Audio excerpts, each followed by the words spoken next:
right. Um, let's get started. I'm not sure how many other people are coming, but perhaps there are people who are going to listen to the recording later. And if anybody is later listening to the recording, and wants to know how to get a copy of the materials each week, the answer is you send an email to me at deborahclapper@gmail.com, and I'll add you to the mailing list. And then I usually send them out Sunday evening or Monday morning. I want to start, and the reason why I have the beginning of the outline on the screen instead of the beginning of the Gemara is I want to start with just a brief note about what was in the Mishnah that we're referring back to, because we saw it in the beginning of June or maybe even the end of May. It was a long time ago, and I want to make sure that we remember what it said. We had been talking about something called ona'ah, specifically ona'at mamon, the kind of ona'ah that you do with property or with money, which is the rule that you're not allowed to charge somebody more than a fair price or to pay somebody less than a fair price when you're buying and selling things.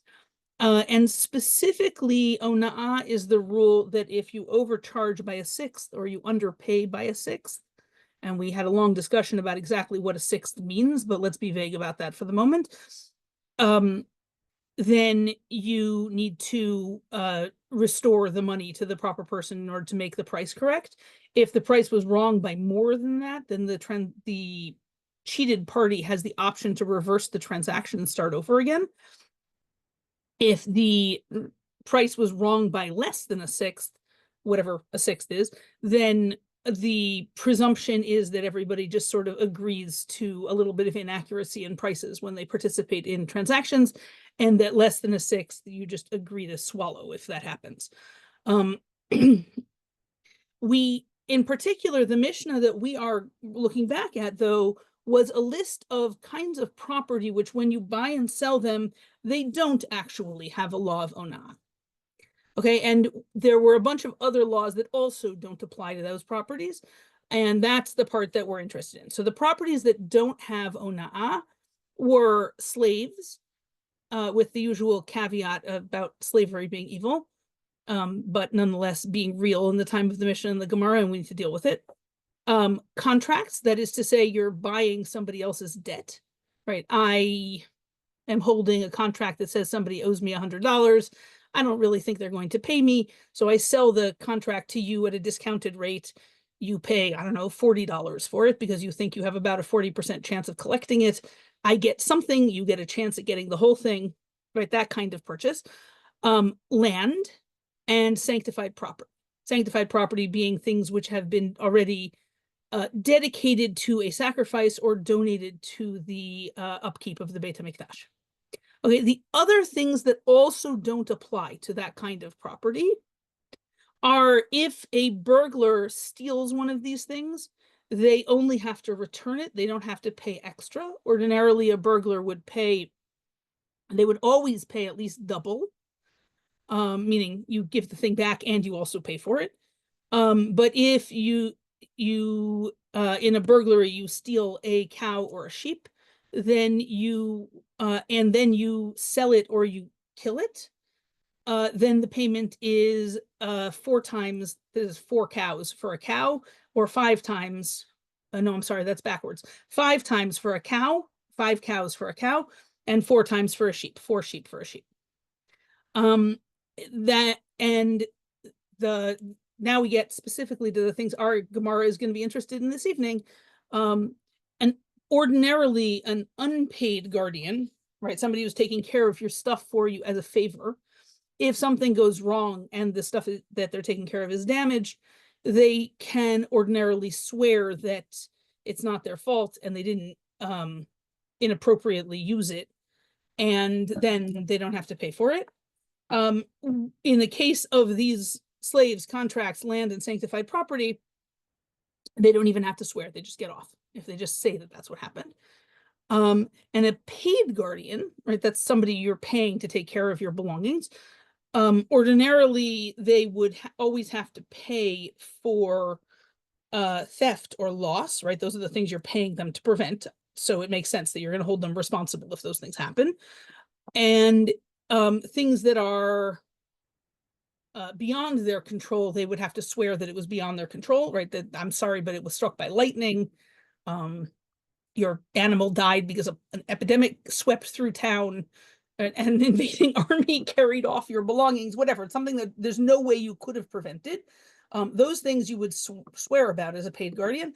And the paid guardian does not have to pay if the property is damaged. It seems like they probably don't have to swear if in a case where they would be able to swear either. It sounds like they just give a credible explanation of what happens and what happened, and they get off scot-free, which makes it not very valuable to pay for their services if you have no way of holding them responsible.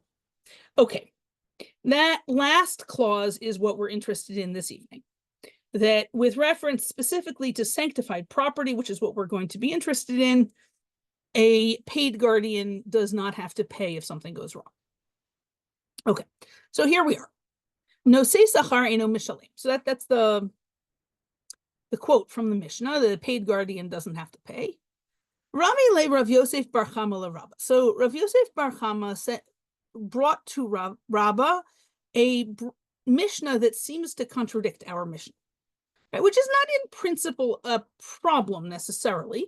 We could say, well, okay, this other Mishnah is in a dispute with our Mishnah. They don't agree with each other. Like that. It's not a world-ending problem, but it's concerning because it doesn't happen very often. And we would like to make sure that they really are in dispute, because maybe we just misunderstood something. That's more likely than that there's actually a dispute between two Mishnahs. Okay, here's the Mishnah. Tanan. Nosei sachar eino mishalim. Our Mishnah said a paid guardian doesn't pay, uraminhi, and then we compare it to this other Mishnah. Asocheret hapoel lishmor tapara. So if somebody hired a worker to guard not a cow, but the cow, right? The cow is the red heifer. So here's the thing. Cows that are completely red in their fur are extremely rare. And the rule, in order to be able to be used ritually as a red heifer, as a para aduma, is that she has to be completely red, like her fur has to be all red. I think she's allowed to have individual non-red hairs, but no two next to each other, something to that effect. But she also has to have never done any work. She has to have never been injured. She has to have never been mated. So once you have one of these extremely rare cows with this red fur, you want to make sure that nobody ever puts a yoke on her or introduces her to a bull, or she's going to become worthless. So you take this cow and put it under lock and key, effectively, right? You hire people to supervise it. So if somebody was hired to supervise the red heifer, or lishmar tatinok, or to guard the child, right? There's all kinds of very strange procedures that accompany the preparation of the red heifer, partly because it was done extremely rarely, only a few times total in all of Jewish history, and partly because it is the sort of the repository of all of our hopes for purity and tahara for the next several hundred years, because this thing lasts for a long time. In any case, one of the things that they did was that the children who were involved in processing the water and some of the other materials for the procedure were raised entirely in the absence of access to Tuma. They were raised in a place where there was never any impurity, on a surface where you could be sure there couldn't be graves underneath, and like this is not a childhood you would wish for a normal person. But in any case, so these children are also sort of kept in an artificial super level of supervision. So this could be somebody who was hired to supervise the child who's being raised this way. Or lishmar tazraim, and this is also sanctified property, but it's a different kind of sanctified property, to supervise the seeds. These are the barley grains. So the deal is that you need on the second day of Pesach to offer the Omer sacrifice, which has to be, somebody has to go within walking distance of the Beit HaMikdash and cut down an Omer of barley, carry it back to the Beit HaMikdash, they grind it, they make it into matzah, and it's offered as the Omer sacrifice. And especially during Shemitah, when you can't plant barley or anything else for that matter, and everything that grows belongs to anyone who happens to find it. So you have a bit of a problem in that there might be barley randomly growing near Jerusalem. There are always seeds from last year that didn't sprout that will come up, or for that matter, seeds that you dropped in last year's harvest that will sprout.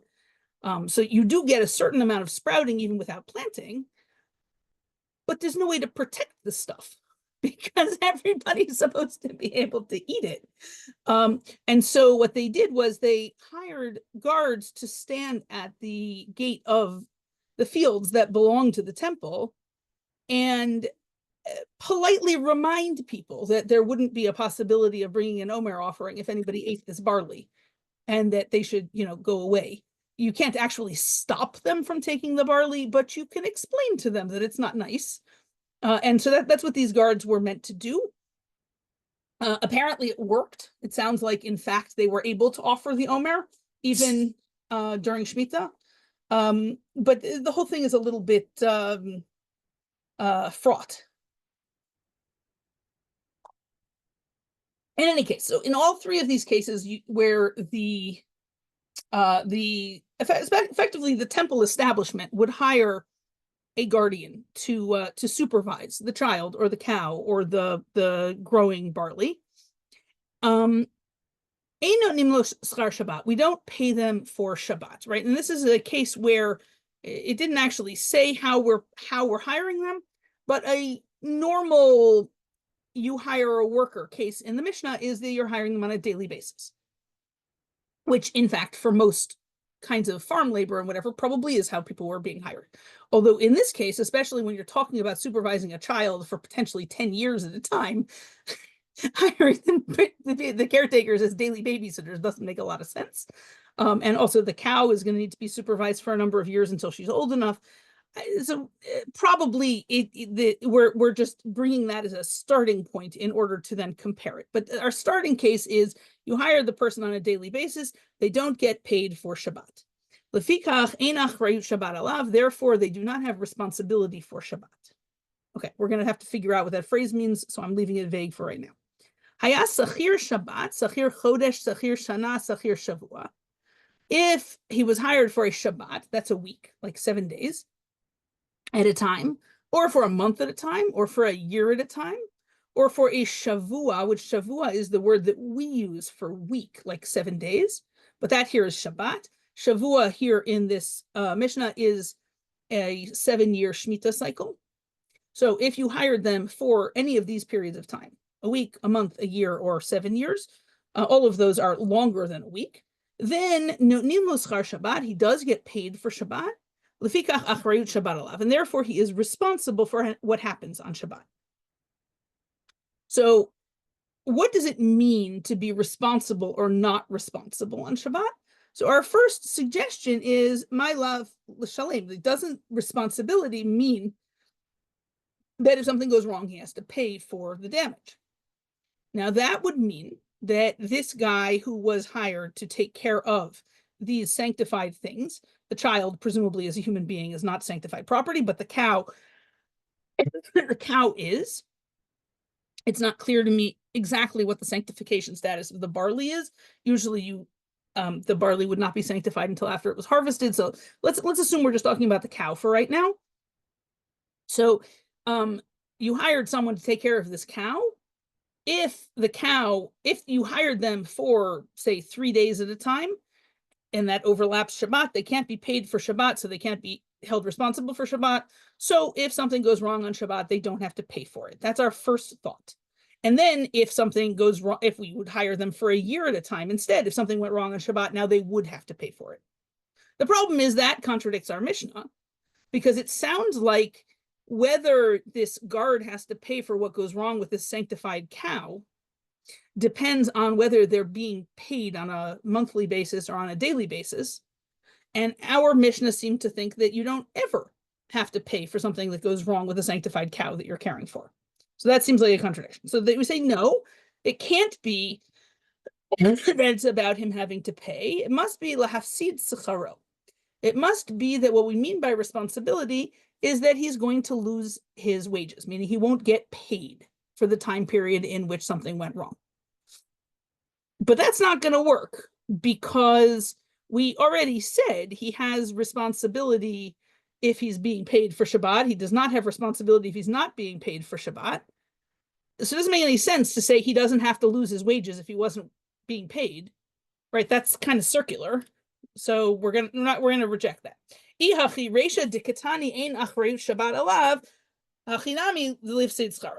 If we're gonna say it that way, then the beginning, when it said that he's not responsible for Shabbat because he's not being paid, should also mean that he would not have to lose his wages, but he doesn't have any wages to lose. Does he have wages? The haktani ain't no nimlo schar Shabbat, but we said he doesn't have wages. So it seems like we're kind of stuck with the second Mishnah, meaning that responsibility is paying for the cow, and that's going to make it contradict our Mishnah because it sounds then like the paid guardian sometimes does pay for damage to consecrated property. So Ishtik, Rabbah didn't have a response to Rav Yosef bar Chama's problem. And in fact, he says to him, Amar le midi shmiya lach baha. Rabbah says to Rav Yosef bar Chama, well, do you know the answer? Like, I'm thank you for bringing me this terrible problem. I don't have anything to say, but you brought the issue. Maybe you have something to say. Amar le, so he said to him, Hari Amar Rav Cheses. Well, this is what Rav Cheses told me. Beshakano miyad. When he, and I think the vowels here are wrong. I actually had not noticed that until now, or I would have fixed it before I sent it. I think it should be kinao. He bought it from him. He bought it, not kanu. They bought. But when the idea here is that the guardian made a kinyan. He did a transaction with the HR person, the person who hired him, to formally accept responsibility, even though the law doesn't hold him responsible, but he accepted responsibility. And this Mishnah is telling us that even though he accepted responsibility, he is only responsible on days that he was being paid for. Even if he accepted responsibility when he didn't have to, he's still not going to be responsible on the days that he's not paid for. Right, so that's the import then of the Mishnah. And it's not telling us that he had to be responsible, just this particular guy made a deal that he was going to be, which is an important thing to know is possible. Because like I mentioned before, it's not clear that there's such a point in hiring employees that you can't insist to actually do the job. So it seems like having this option and maybe being able to pay extra for it, right? If you take responsibility, then you get paid more, would be an important option so that you can end up with a guardian who's actually going to supervise. Okay, so and then we have, apparently, Rabbi Yochanan also said the same thing. V'chein amar Rabbi Yochanan b'shakano miyado, when he made a kinyan with him. Rabbi Shimon omer. Okay, so now Rabbi Shimon is going to go a different direction with this issue of sanctified property and what you're responsible for. And in general, there are two kinds of sanctified property. There's sanctified property that is still yours, but you promised to offer it as a sacrifice. And then there's sanctified property that's not yours anymore because it belongs to the temple. Right, and the first category we're going to call sanctified property that you're obligated to replace. Right, if I dedicated this cow as a sacrifice, and now if the cow dies, I'm going to have to buy a new cow because I still owe a sacrifice. That's sanctified property that I'm obligated to replace. And then there's sanctified property that I'm not obligated to replace, where what I gave to the temple was actually the object. Now the object belongs to the temple. Now if the cow dies, that's the temple's problem. It's not mine. It's not my cow. So Rabbi Shimon says, "Kachim shechayav ba'achrayutan yesh lehem onah." So Rabbi Shimon says, sanctified property that I have to replace, I do have onah. They're still sort of mine. And in the event that I engaged in some kind of transaction with them, which seems like it might itself be illegal, but let's ignore that for the moment, that I would have to charge a fair price. And the ones he does not have responsibility for, the ones that he wouldn't have to replace if they were damaged or lost or died, there's no ona'ah because those belong to the temple. They're not yours anymore. Potentially, there's no ona'ah because it's actually not possible to sell them. Okay. And Tani Tana Kameder of Yitzchak Bar Abba Kachim Shechayav B'Achrayutan Chayav. So we have a related law. This is also a law that distinguishes between the sanctified objects that I have to replace and sanctified objects that I don't have to replace, but for a different purpose. So a Tana, that's a person whose profession is to recite Braitot. Right? This is not a Tana like a person from the time of the Mishnah. This is a Tana like a person later on from the time of the Gemara whose job is to memorize and recite recited texts. Sort of like in Fahrenheit 451. If you remember that there's these people who are, responsible for knowing different parts of English literature so that when it becomes legal to have books again, they can write them down. So this is the guy who's responsible for the whatever collection of Braitot it is that he's reciting here. And he's reciting a Braita in front of Rabbi Yitzchak Bar Abba that says that sanctified property that you would have to replace, you are obligated, and obligated here means obligated to bring a sacrifice if you misuse it by mistake. She'ani koreh bahem b'Hashem v'kichesh. Because I read about it, oh, well, that's unfortunate. The pasuk here, which I would read to you, except I didn't include a citation, so I will just describe it for you, that contains a vagueness about whether the person who has committed the crime has deceived the person that he's selling the thing to, or whether he has deceived God by selling God's stuff. And so the point here, according to this Braita, seems to be that you could read it both ways. So I'm going to read it sometimes, I'm going to read it one way for some things and the other way for other things. So he says about these sanctified objects that I would have to replace, those I'm going to read the pasuk as saying that he's deceiving God. But the things that sanctified property that I don't have to replace, I don't have to bring a sacrifice if I misuse it by mistake. Because for those I'm going to read the verse as he deceived his fellow person. So Rabbi Yitzchak Bar Abba does not like this, and he says, "Klape laya ipcha mistabra." He says you have it backwards, and this happens sometimes when you have somebody recite a memorized text, that the teacher will say, "No, I don't think you memorized that right," which is a little bit of a problem because there's nowhere to go back and check.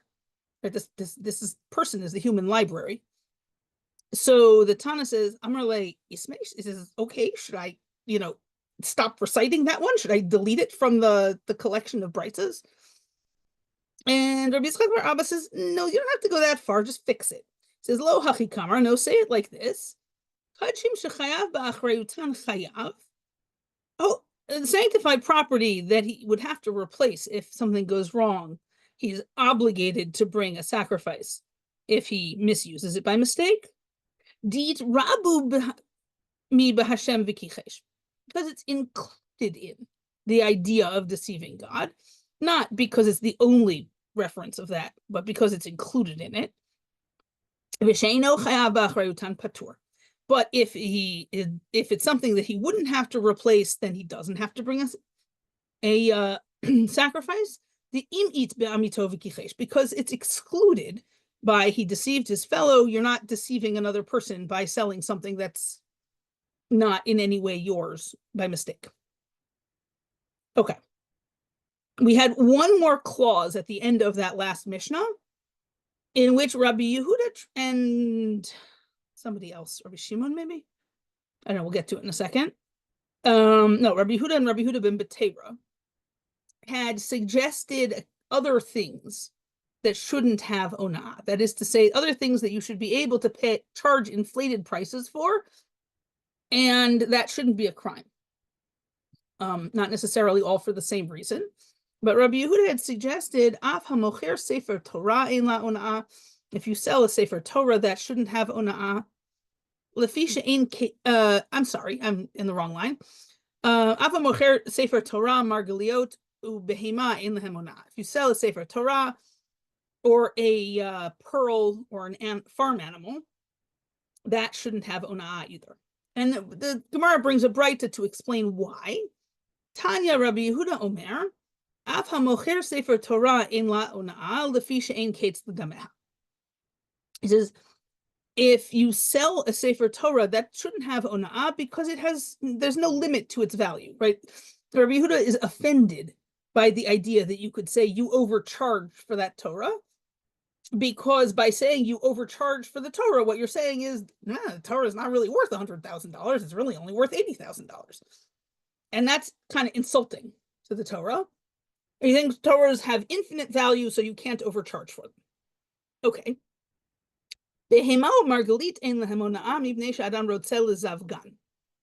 And farm animals and pearls, and this might be true of other precious stones also, or maybe it's just pearls, not clear, don't have ona'ah because they have different value to different people, right? If I have a beautiful, perfect pink pearl of a particular size and shape, that will be worth much more to you if you have 3 other pearls exactly like it, and you were making a pattern for which you needed 4 pearls just like that. Right? Then suddenly this pearl is worth more to you than it is to the next guy down the street. Likewise, if I have the perfect cow to either to work with your cow, right? Cows were usually put in a yoke in pairs, and you needed them to be the same height and about the same strength and so on in order to pull properly on the wagon or the plow, whatever they're pulling on. So if you already have another cow that is similar to the cow that I'm selling, then this cow is worth more to you than it is to the other person. Or if we're talking about mating, if you already have the perfect bull for whatever it is you're trying to produce, but I have the cow with the features that you're looking for to mate with your bull, then my cow is worth more to you than it is to the guy down the street. So it's not that pearls and animals have infinite value, it's that they have different value depending on who the seller is and what else they already own.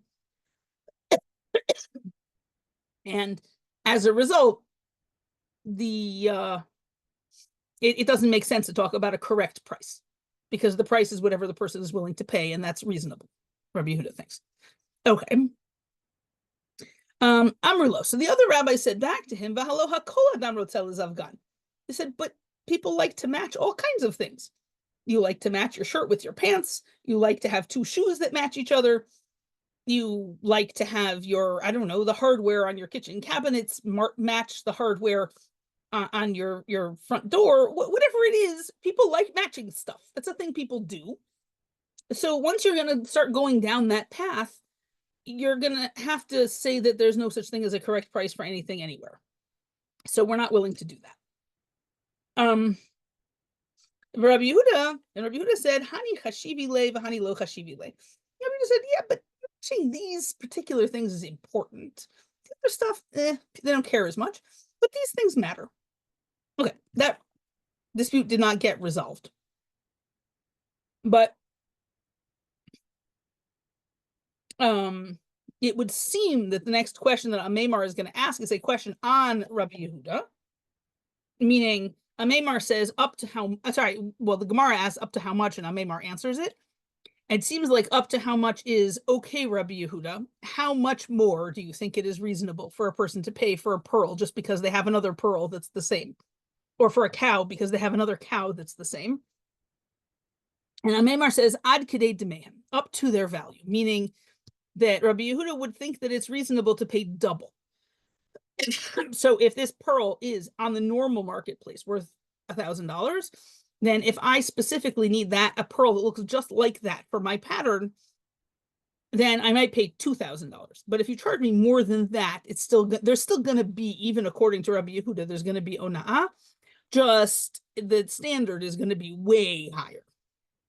Okay, Tanya, next Breita. Rabbi Yehuda ben Betera Omer. Rabbi Yehuda ben Betera said, and this one is problematic, but the Gemara is not interested in discussing it. I don't quite know what to make of that. Afa mocher sus v'sayif v'chatitum b'milchama in l'hamona'ah. Rabbi Yehuda ben Betera seems to think that selling war material, a horse, a sword, or a shield in a time of war, that doesn't have ona'ah mipnei sheyesh bahen chayei nefesh, because they are survival. It seems to be that Rabbi Yehuda ben Betera is effectively defending what we would call profiteering, on the theory that, in fact, in real life, people are willing to pay a lot of money for weapons when they feel threatened. And so you're not overcharging them if you ask them to pay what they're willing to pay. I think that's morally problematic. I think that taking advantage of people this way seems to be exactly what the halacha was trying to prevent. But the Gemara just leaves this here with no comment, so I don't quite know what to make of that. Okay, now we get to the next Mishnah, which is going to take us off in a different direction. Matnin. Keshem she'ona b'mekach memkar, kach ona b'dvarim. So the Mishnah says, just as there is ona'ah in buying and selling, in purchase and sale, likewise there is ona'ah in words. So it's ona'ah is not, it turns out, going to mean quite the same thing, but it will also be a way of taking advantage of people using speech. So now the Mishnah gives some examples. Lo yomar lo, but bekama chayfet zeh. You shouldn't say to him, how much does this cost? If you don't want to buy it. Right, that actually still sounds related, at least distantly, to the buying and selling that we were in, but now we are going to go off a different way entirely. Im haya bal teshuvah. If the person you're talking to is a bal teshuvah, that does not necessarily mean the way that we use the term now, which is to say somebody who used to not be frum and then becomes frum, although it can mean that, but it can also mean somebody who was associated with some sort of sin that was, sort of part of their identity previously, and now they're not anymore. But it wouldn't necessarily have to be about their whole lifestyle not being keeping of Torah. It could be just, one particular halacha that didn't keep and then they changed. But one way or the other, this person has done tshuva. They have changed themselves. They're not the person that they used to be. And you're not allowed to say to them, Zechor ma'asecha harishonim. Remember what you used to do. Remember your old actions, your original actions. Imhu ben gerim, if he's the child of converts, lo yomar lo zechor ma'aseh avotecha. Then you can't say to him, remember what your ancestors did.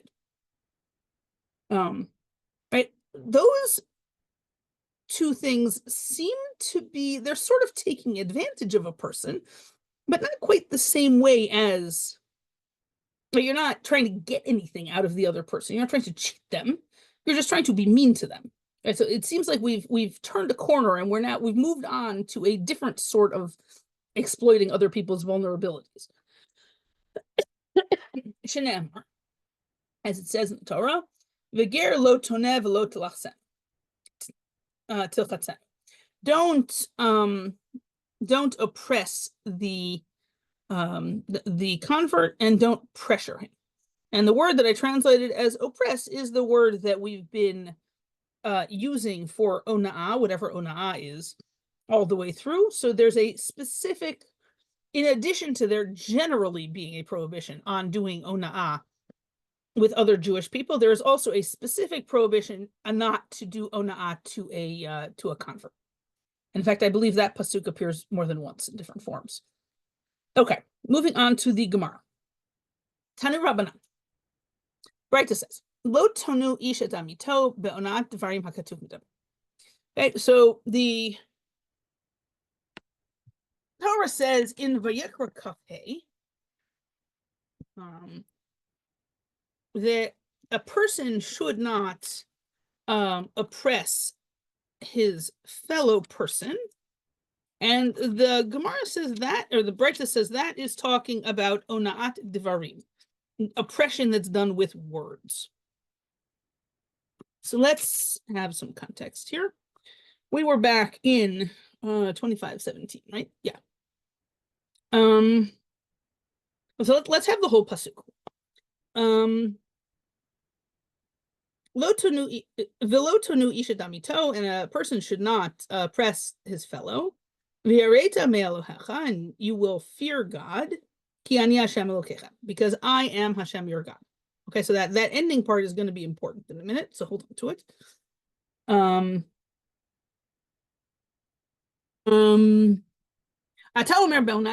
So is this really talking about ona'ah with words? No ela be'ona'at mamon. Maybe it's talking about ona'ah with property, with money.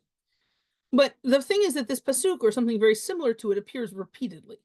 So kishehu omer v'chitim krumim karla mitecha o kanomi aramitecha. So back 3 verses ago, in verse 14, we had this. V'chitim krumim karla mitecha. When you buy a purchase, when you sell a sale to your fellow, o kanomi aramitecha, or you buy a purchase from the hand of your fellow, al tonu ishet achiv, don't oppress each other. Don't do ona'ah to each other. Right, that one says when you buy, when you sell, that sounds like it's about money. So hare onat mamon amor. So that one's talking about money. Hamani mekayem lo tonu ishet amito. So then why 3 verses later does it say the same thing? Don't oppress each other.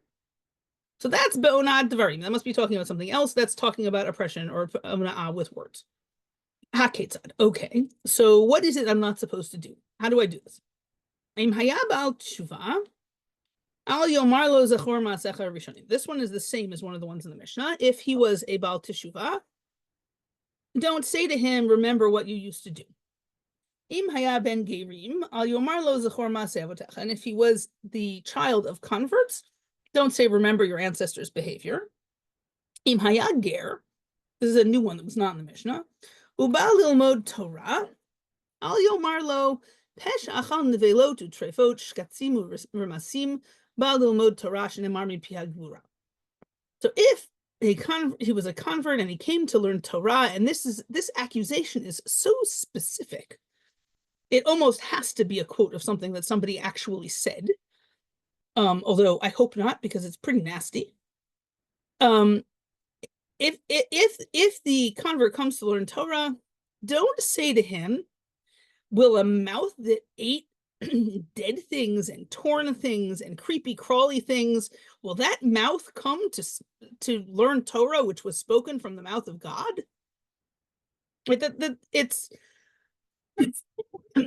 It's a suggestion that the very body of the convert is so disgusting from its life as a person who ate non-kosher food that it's not a fitting receptacle for Torah. And it's about as personally invasive and nasty as it is possible to get to another human being in a baby drash. It's really sort of horrifying that somebody might have said such a thing. But as I said, it is so very specific that it's hard to picture that it isn't a real example. In any case, Im hayu yisurim ba'im, if suffering came to him, im hayu chalaim ba'im, or if he got sick, shehaya mekaberet banav, or he was burying his children, al yomar lo kederach she'amru lo chavirav le'Eov, you should not say to him what Eov's Job's friends said to him. And Job has some pretty terrible friends. With friends like those, you don't really need enemies. So you should not say what his friends said. Halo yiratcha kislatecha tikvatcha v'tom derachecha zechorna mihu nakiyavan. It isn't that your fear of God, the source of your confidence, your hope, and your integrity. Remember, who perished while innocent? Right? Like, why are you so sure that you fear God? People don't die if there's nothing wrong. Your children died. Your wife died. Obviously, they were terrible people. Right? Like, that's not something you say in a Shiva house, ladies and gentlemen. Please. And that's the message of the Gemara. Like, that's just not an appropriate thing to say to somebody who's bearing his children. Okay. Now we go to a less heavy example. Im hayu hamarim v'vakshim tvuah mimen. So suppose that donkey drivers come and ask where they can buy grain. I don't know if this is to feed the donkeys or because their job is to buy grain and then carry it on the donkeys back to where they came from. But one way or the other, they're traveling merchants and they're trying to buy grain in a strange place. So lo yomar lahem, don't tell them, lechu etzel ploni, go to so-and-so, shehu mocher tvuah, because he is a grain salesman. V'yodea bo shelo machar me'olam, if you know that he never sold it. Right, that's actually seems like a sort of a double meanness, right? You're wasting everybody's time and humiliating the donkey drivers and annoying the guy who doesn't actually sell grain, and it's just mean. Okay, so don't do that. Rabbi Yehuda Omer, Rabbi Yehuda says, Af lo yitzle einav al mekach b'sha'a she'en lo damim. Rabbi Yehuda says he shouldn't even hang his eyes on a purchase when he doesn't have money. Presumably that means like sort of standing around staring at something as if you're thinking about buying it. Shaharei hadavar masur l'leiv, because this is something which is entrusted to the heart. Entrusted to the heart means only you know whether you're doing it or not. You're the only one who knows whether you are staring at something that you have no intention of buying.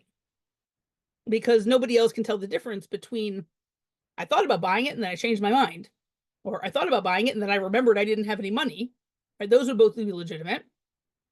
And I knew I didn't have any money. I knew I wasn't planning to buy it.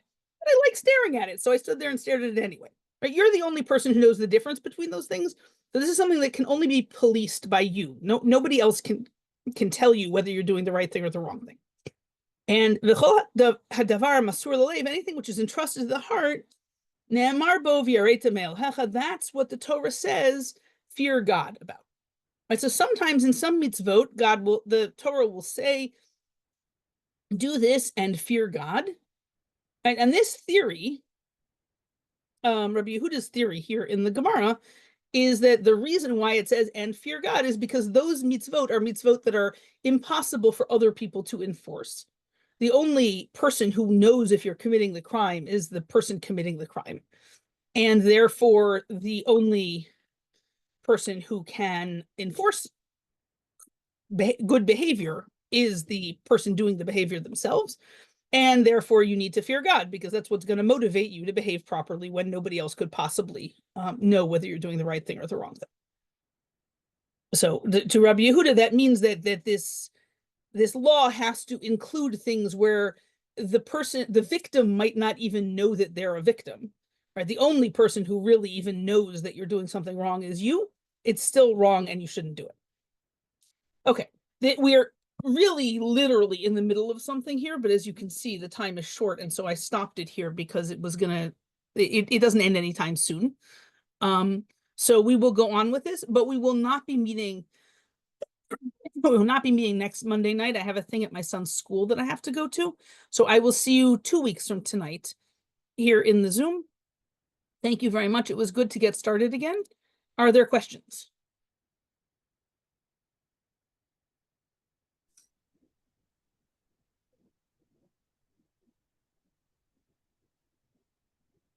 Okay. Thank you. Thank you. I will see you in 2 weeks. Have a good night.